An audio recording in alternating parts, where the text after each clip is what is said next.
Jon and I are expressing gratitude on this Thanksgiving Day to the best performers in Halo history who were traded or drafted or signed here and proved that they were really good. And then we're going to give some attitude to those players who were traded and drafted and signed here and didn't do a job well done for our favorite team.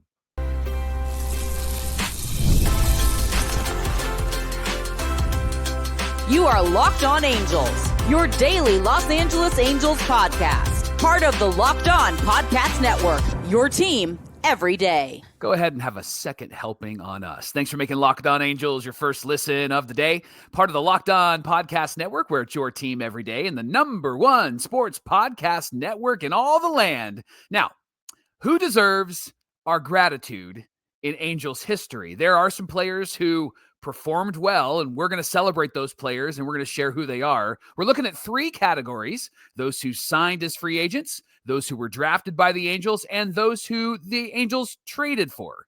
But with gratitude also comes a little bit of attitude. There are players who fit those categories, who did well, but then there are those players who didn't do well, and we're going to give them some attitude and call them out today. Before we talk about our Angels, we want to thank our sponsor, FanDuel. Right now, new customers can bet $5. And if your bet wins, you'll get $300 in bonus bets to use across the app. Download the FanDuel app today. Thank you for being here for this episode of Locked On Angels, where it's your team every day. You've got the Frisch brothers here with you, a.k.a. the Super Halo Bros. My name is Jon, and that's my brother Mike. And my name is Mike, and that's my brother Jon. Have a happy Thanksgiving, and thanks for tuning in to Locked On Angels. Of course, we're here 5 days a week talking Angels baseball with you. It's our desire that you leave a smarter, more informed baseball fan and Angel fan by the end of the episode. And so we appreciate the chance to be your hosts on this holiday. Mike, we're expressing some gratitude and some attitude. I'm really excited about this conversation. Let's get into it. Yeah, we're going to express some gratitude first in this first segment, and then we're going to share some attitude to the players who signed as free agents and expressing gratitude to those players who performed well. Jon, I want to start with what I think was maybe the best free agent signing in all of Halo history. Now, I'm a bit biased because it happened in the time that I was watching, right? Started watching in the late 80s, early 90s were my favorite team. And then it was in the 2000s that the Angels started winning some games, and they signed Vladimir Guerrero, and he was a godsend for this team in 2004. His first season with the Angels, Jon. Here's his slash line: 337, 391 on base, 598 slugging, and a 989 OPS with an OPS plus of 157. Had 39 home runs, 126 RBIs, and he won the AL MVP. And then just to prove that he did really well, 206 hits that season, Jon, and he led the league in runs scored, which meant that once he got on base, he was coming around to score. So the guys that hit behind him, they did their job. Jon, his slash line for the Halos in the 5 seasons that he played in Anaheim: 319 batting average, 381 on base, 546 slugging, 927 OPS with an OPS plus of 147. And that was with his 5th season, where he only played half the games because he was hurt. But then he played in the playoffs and helped the Angels beat the Red Sox that year. Jon, he was top 3 in MVP voting in 3 of the 5 years that he was here. And Jon, the team won with Vlad Guerrero in this lineup. Worst season. The worst season was 2006. They had just 89 wins and finished in 2nd place. So, Jon, I think that we need to express some gratitude to Vladimir Guerrero, not Jr., but Vladimir Guerrero Sr. for being a great free agent signing and actually doing his job when he came to Anaheim. Man, 89 wins get you the division this day and age. And so they got 2nd place.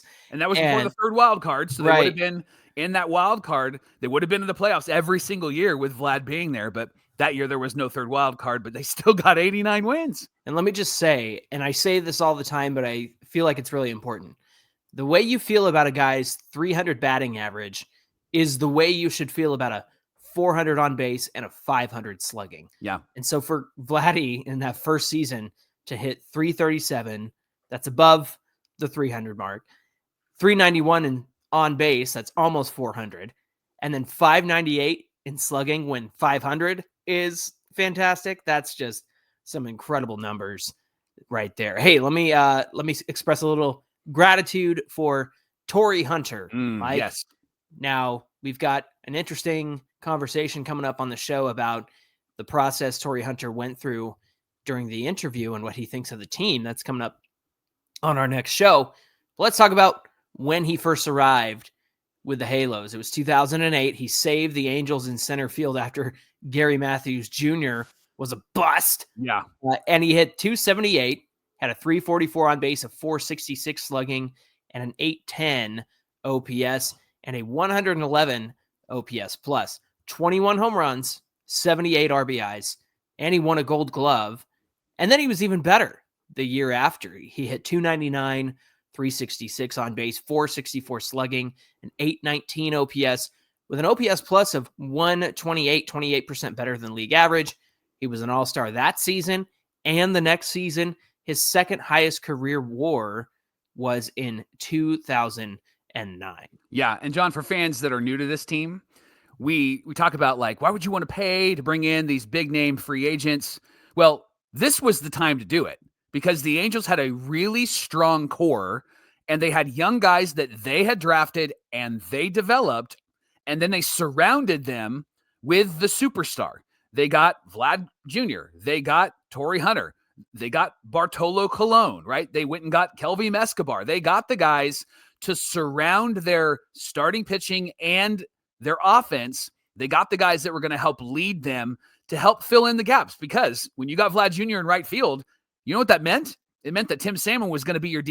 Mm-hmm. And then you had a center fielder at the time, Darren Erstad, and then you had a left fielder in Garrett Anderson. And then, oh, by the way, your third baseman was Troy Glaus. And then later on in the Vlad years was Sean Figgin. So you surrounded your team with really good players, but they drafted well and they developed well. And that's why this worked in the mid to early 2000s, because they had a great core of players. So high five to Bill Stoneman, who was leading the organization at this time, and really high five to the Disney organization that let baseball people do baseball things. The new owner needs to hear that. Artie Moreno needs to hear that right now. Let baseball people do baseball things and give them the ability to pay for good players, and then surround the rest of the team with good, solid Major League Baseball players. Absolutely. Now, the Halos did continue to do this after the core got old, and sometimes it didn't work, and it definitely didn't work in this situation, Mike. Josh Hamilton was a free agent and was signed in 2013, coming off a World Series appearance, 43 home runs, 128 RBIs that season, but he was not great with the Halos. And there were actually signs toward the end of that 2012 season, even in the World Series with Hamilton, you went, I don't know about this. Yeah. Here's the thing. When he got to the Angels, he hit 250, a 307, 432 on base, or I'm sorry, 432 slugging, 739 OPS in 2013. And that was after 2012, where he hit 285, a 354 on base, 577 slugging, and a 930 OPS in 2012. Now, there were a lot of factors at play for Josh Hamilton. Obviously, the relapse is part of that conversation. But you know what? On this holiday, we're giving him some attitude rather than gratitude. Yeah. Because he just didn't perform, Mike. No. Even in the days that he was, in a good place, still just didn't perform. I can't tell you how many times watch him swing at that slider, low and away, every single time.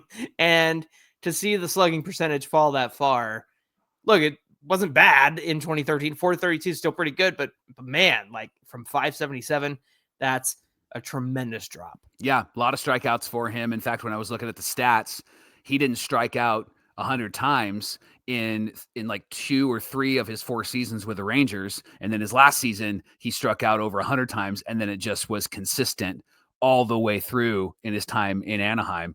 So, John, he was a frustrating signing, because it was somebody that when the Angels got him, they didn't re-sign Torii Hunter, who we think they should have and could have used that money to really help the starting rotation, because Zach Greinke was on the team and They could have re-signed him, and they had a starting rotation of Greinke and CJ Wilson and Jared Weaver and Dan Herron. And so they had a really good starting rotation. One that we would go, how come they didn't win? Looking back at the stats and looking back at the roster. Now, John, I've mentioned this on the show before. This free agent signing drives me nuts. And it was right when I was really getting involved in watching Angels baseball. And it happened in 1991. There was a third baseman the Angels signed named Gary Gaetti. Now, it went so well that they released him in 1993. Oof. That's sarcasm. So here's why it's frustrating. He had some really good years with the Twins. In fact, he won a World Series with the Twins in 87. He reached 30 home runs twice with the Twins. And the season before he signed with the Halos, it wasn't great, but it wasn't bad either. Like he was pretty good. Now, his first year in Anaheim was not good at all. He hit 246, had a 293 on base, a 379 slugging percentage, and he had a OPS of around 672. Oof. The following year was even worse. 226 batting average, 267 on base, 342 slugging, and a 610 OPS. John, that 1992 season was when he had that slash line, and that 1992 season was terrible for the Angels. 72 and 90. They had one guy have double digits in home runs, and it was Gary Gaetti. He had 12. And he had a -1 WAR in 1992. Terrible. Now, here's why it's frustrating. He got released in 93, signs with the Royals. Here's his first year with the Royals. 256 batting average, 309 on base, 477 slugging, and a 786 OPS. And then next year, he's even better, including a 1995 season, which is 2 years after that. He hits 35 home runs and has an OPS of 846. 1995, Mike Frisch is 15 years old, watching Gary Gaetti hit 35 home runs and going, where was that for our Halos? So that's why I'm giving Gary Gaetti all the attitude and no gratitude, because he drove me nuts. Teenager Mike was so frustrated with Gary Gaetti. He's frustrated with baseball and just a frustrated teenager in general. So that didn't help things either. So there you go. Free agents that we're sharing some gratitude and attitude with. I'm sure you guys can think of a couple. We'd love to hear your thoughts in the comment section on YouTube. It's the best place to reach us. You know, maybe between helpings, you can jump in the comment section. We'd love to hear from you. Or, you know, if the conversation's boring at the table, just take out that phone and start replying in the comment section. Thanks for making Locked On Angels your first listen of Thanksgiving Day. Coming up, we're giving some gratitude and some attitude. Some guys who came up through the Angels system. We're going to talk about that in just a minute. How about some NBA basketball on this Thanksgiving Day? I know you wait till Christmas to watch maybe NBA basketball. Today's probably football day for you. But while you're watching sports, specifically the NBA, no better place to get in on all of the action than with FanDuel. They are the official sports betting partner of the NBA. Even if you have to miss the start of the game because you're talking to grandma, haven't seen her in maybe a long time, or you want to ride the hot hand in the game, FanDuel has live bets on everything from who's going to score first, who's going to score next, to fourth quarter comebacks. Plus, you can even combine your live bets into a same-game parlay for a shot at an even bigger payout. It just keeps the game really exciting, especially when your team's making that late push. Right now, FanDuel is giving new customers $300 in bonus bets when your first $5 bet wins. So get started at FanDuel.com. That's where you can sign up and play your game with FanDuel, the official sports betting partner of the NBA.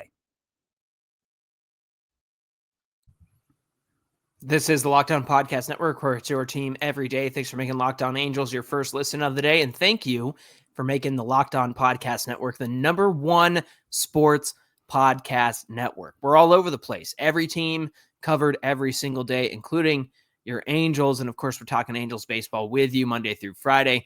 Be sure you hit us up on YouTube, in the comments section, on social media at Locked On Angels, at Super Halo Bros, and check us out wherever you listen to podcasts. Mike, we're continuing our gratitude and attitude, and we have to give some gratitude to some of the players that the Angels drafted. Let's start with the obvious one, Mike. Yeah, Mike Trout. Mike Trout's the greatest draft pick in Halo's history.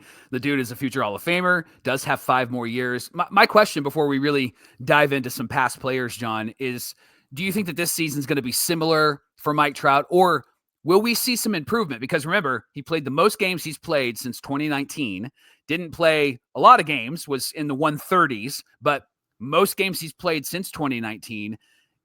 A lot of DH for him, which he has said he really struggles at DH. He needs to play the field.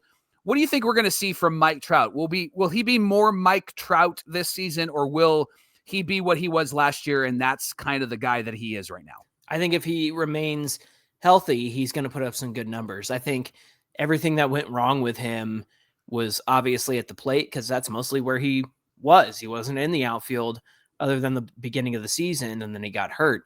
Mike, it wasn't until the very end of the season, like once he hit that 400th career home run, the fact that something clicked and it was like out of his system. I don't know if that was bothering him or whatnot, if it was like a mental hurdle for him.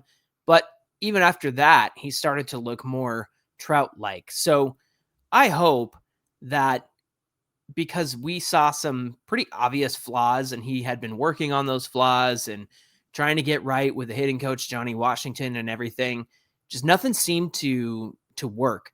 And he also seemed to be emphasizing his on-base percentage. He would take a lot of walks, wasn't aggressive, would watch a lot of pitches that he shouldn't be looking at, and then just seemed to be right behind the fastball. And I know people have been saying like, oh, he can't hit the up and in fastball. He can, but there was something about the fact that he was turning his head and not keeping his eye locked onto the ball that was causing him to move his whole head and causing him to swing and miss. And it seemed like he had some things figured out toward the end of the season. So if he remains healthy, and that's always the big question, if he stays healthy, I think he's going to have there's really nowhere to go but up from last season. And look, for an average player, a Mike Trout season is a great season, but this was not a great season for Mike Trout by Trout standards for sure.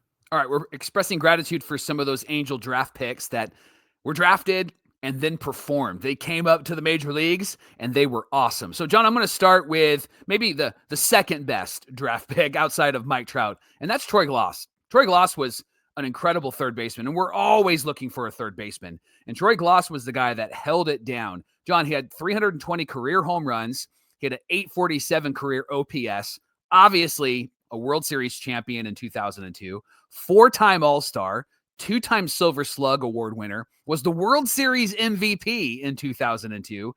John, his career home run and RBI per 162 games, 34 home runs and 100 RBIs. He had 30 home runs 5 times, 100 RBIs 4 times, 300 total bases in a season 2 times. John, he hit 385 and had a 467 on base and an 846 OPS in the World Series. Dang. In the World Series. More home runs than Scott Rowland and George Brett. He's just one of 10 players in baseball history and the only third baseman to record multiple seasons with at least 40 home runs, 100 RBIs, 100 walks, and 10 stolen bases.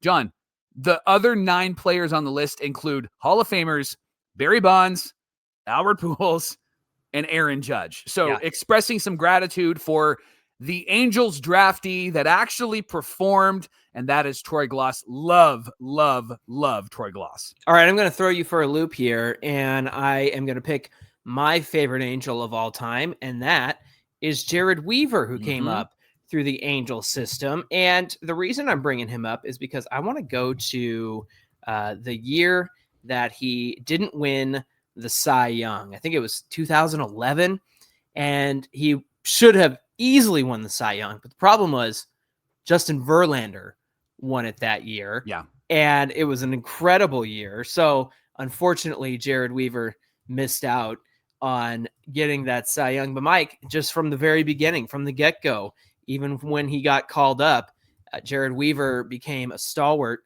of the Angels rotation and never really looked back. And things kind of ticked off his skill set, I guess you could say, as he got older. But man, just every time he went out there, you could rely on Jared Weaver putting you in a position to win. Okay. I'm going to look it up right now. I've got his 2011 season. Yeah, here we go. 18-8 in 2011, 2.41 ERA, and he started 33 games, 235 and 2/3 innings pitched. Can you imagine getting that many innings? Unfortunately, that season, the Cy Young went to Justin Verlander, who was just absolutely dominant in 2011. Yeah, here he is, 24-5. Yeah, he was the MVP that year too. Was he an MVP that year? Yep. That's right. Yeah, and he had a 2.40 Jeez. ERA. So yeah, there you go. The one season that Jared Weaver goes off, he just got beat by one of the greatest pitching seasons that's ever been had. So yeah, there you go. I think Weaver, certainly because he's my favorite Angel, and I want to express gratitude because, Mike, he's the one who signed his extension with the Angels, and everybody kind of criticized him for not going to free agency. Can you imagine how much money you would have made in free agency? And the thing that sold me on him was, how much money do I need? Yeah. Like, I want to take care of my family for the rest of my life, and I'm good, you know? And so he deserved every penny in the world for the way that he pitched, but to sign the extension he did with the Angels at a hometown discount, he earned my respect forever and all time as one of my favorite Angels of all time, for sure. All right, let's give some attitude, John. 2 names that were highly touted prospects, and they did not do much of anything. The first name, very familiar to Angel fans. If you're new to Angel fandom, you got to know the name Brandon Wood. He was going to be the best Angel of all time. This guy had a great minor league career, like Mike Trout in the minor leagues kind of career. But when he came to the majors, he couldn't hit, couldn't play defense. And what we found out later is that he had a social anxiety disorder that actually caused a lot of his issues when he came to the majors. So I'm not going to give him too much attitude because I know that that's a real thing. But if we are just going to be fickle fans, I'm going to give him a whole lot of attitude because we really wanted him to be who he was supposed to be. And here's why it's really frustrating is the Angels refused to trade him along with a few other players to get Roy Halladay, who was pitching for the Blue Jays.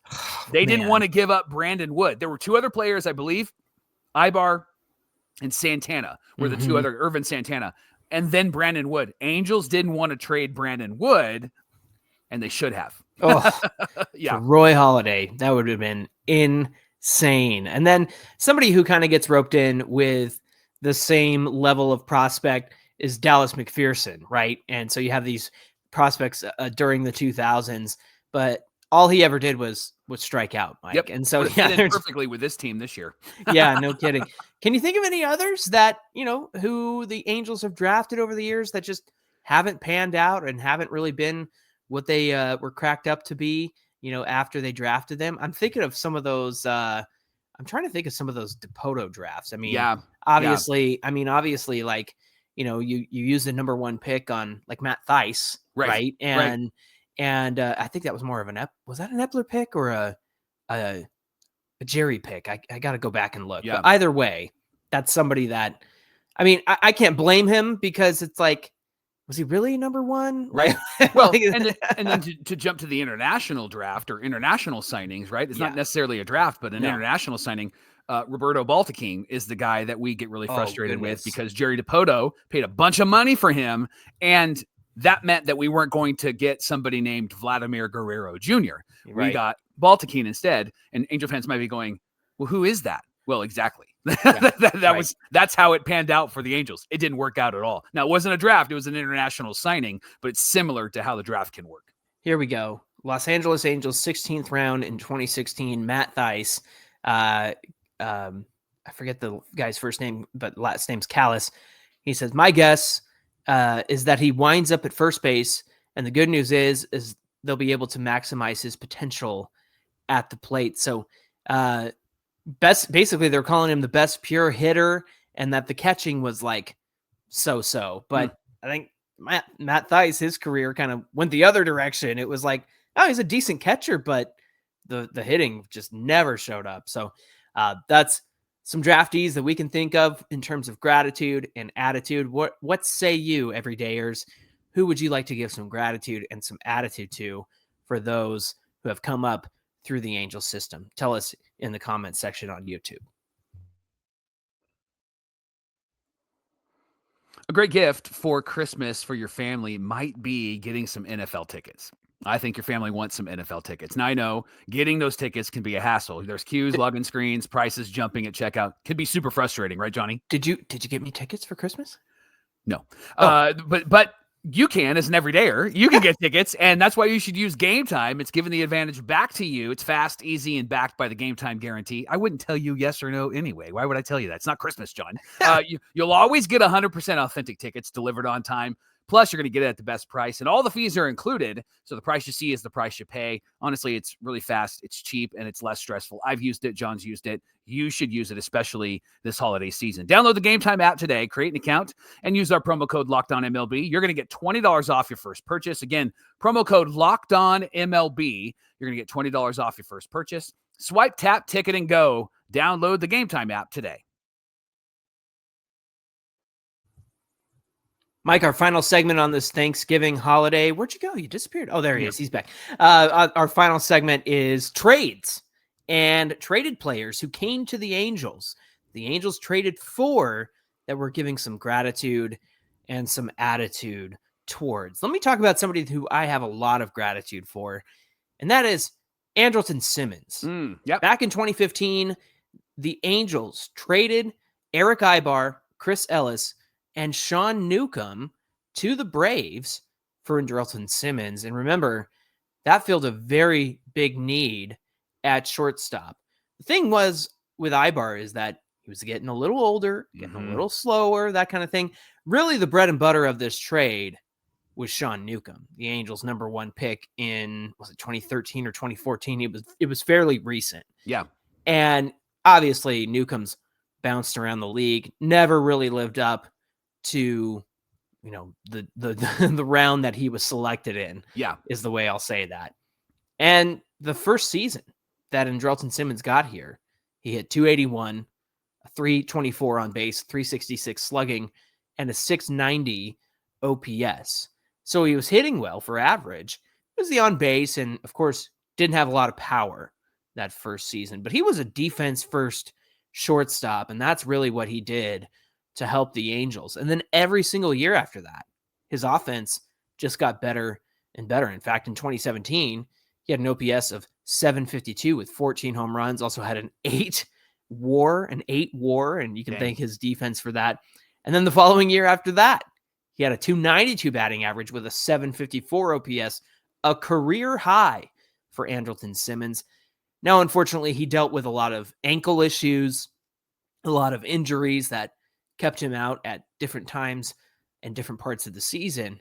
But man, if you would rewind the clock and say that you're going to get him in 2015 and he's going to do what he did, you would have thought the Angels would have made the playoffs in the time that they had Andrelton Simmons, but unfortunately they did not. And as we all know, it comes down to the starting rotation or lack thereof they had from like 2015 well till now, really. So that's really been the issue for a lot of those years. But the fact is that he came over and was a very successful player for the Angels. And so in terms of trades that worked out really well, look, Ibar was out of the league by the time Simmons was done with the Angels. Sean Newcomb never really lived up to expectations. And so I think the Angels really got their money's worth out of Andrelton Simmons for the time he was here. This was a perfect trade and use of prospects because Chris Ellis was a top prospect for the Angels as well, was going to be a starting pitcher, was going to be, think Caden Dana, had that kind of hype around him. And they traded Sean and Chris and Ibar for a shortstop that they had for a few years that was an all-star, that was strong at short. Problem was that they just didn't reinforce the rest of the roster. We'd make this trade 9 times out of 10. It's maybe 10 times out of 10. It was a great, great trade. Now, John, we're going to end by giving some attitude. Can I take you back to 1992 again? Devon White was Angel great. And in 1992, before the season started, the Angels traded Devon White to the Blue Jays for Luis Sojo and Junior Felix. Devon White went on to be an all-star, and he won the World Series with the Blue Jays, and Luis Sojo and Junior Felix. Well, you probably don't know them, even if you're a longtime Angel fan, because they really didn't have that much of an impact. I do remember the Junior Felix name, though. Probably because, like, when you and brother Jeff, wanted to insult each other, you'd be like, "You're Junior Felix." No, you're Junior Felix. Maybe that's what I'm remembering. Yeah, I mean, it was an outfield of Junior Felix, Luis Polonia, and I can't even remember. Vaughn Hayes was out there at one point. So just a terrible, terrible team. So I'm giving attitude to the Angels specifically. I mean, they traded Devon White, so that was an issue. I'm going to give attitude to Sojo and Felix because they just didn't play well for us at all. And then Devon White went on to, again, win World Series. He went on to the Marlins and did well for the Marlins. And I was so jealous because I loved him in center field. So I'm giving attitude to Luis Sojo and Junior Felix. Come on, guys. That 92 team sucked because nobody was good on that team. Gary Gaetti and his 12 home runs. There you go. Now, of course, there's probably lots of trades that you could give gratitude and attitude toward. Vernon Wells, anybody, for Juan Rivera and Mike Napoli, who then was flipped to Texas and became an Angel crusher. That one, I don't know if you want to blame Vernon as much as you would rather just blame Artie Moreno for making Tony Riggins make that trade. But there's another one I want to give some attitude toward on this Thanksgiving Day. So there you go, friends. Share your gratitude and attitude toward players the Angels traded for and received. And did they make the most of their time here, or were they total busts? We'd love to hear from you in the comment section. Thanks for making Locked On Angels your first listen of the day, and be sure to like and subscribe while you're here on YouTube. It's the best way to stay updated on all things Angels throughout the offseason. Give us a follow on Twitter at Locked On Angels. Connect with Mike and I on Twitter and Instagram at Super Halo Bros, and TikTok as well. We've got TikTok. We're posting videos there as well. Mike, what do we have on deck for a Friday show? We're going to talk about why the Marcus Semien from the Rangers to the Mets for Brandon Nimmo trade. We're going to talk about why it benefits the Halos. We're going to share some stats tomorrow and give you the reason why it's good for our favorite team tomorrow on Locked On Angels. All right, friends. We hope you have a great rest of your holiday, that you're able to spend it with the ones you love, whether it's family or friends or your found family. We would hope that you have a great rest of your Thursday, Thanksgiving Day. Until then, my name is Jon, and that's my brother Mike. And my name is Mike, and that's my brother Jon. All right, for all you sickos who love this team and have full bellies right now, and of course, our everydayers who love to watch and listen, we'll see you back here on Friday. Got any more rolls? Pass the stuffing.